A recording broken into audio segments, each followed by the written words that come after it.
Whatever the internal disputes at this conference, there is absolute conviction on fighting the government's latest proposals to curb the rates.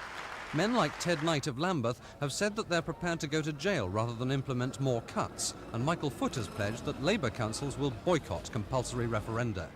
And it's here at County Hall that the fight will start in earnest next week. GLC leaders will meet union bosses to discuss what sort of joint pressure they can bring to bear. Ray Buckton of ASLEF doesn't rule out strikes. But of course, if Ken Livingstone said that he wants some support in accordance with what we all said at the TUC this year, there's no doubt at all that the trade union movement will seriously examine it.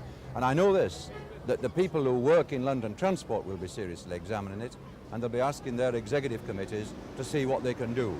There might be a case, therefore, for some kind of industrial action in support of defeating the Heseltine proposals. I'm never a believer, whatever people may think, for industrial action. But if it comes to that, and the way it's going, it may have to come to that.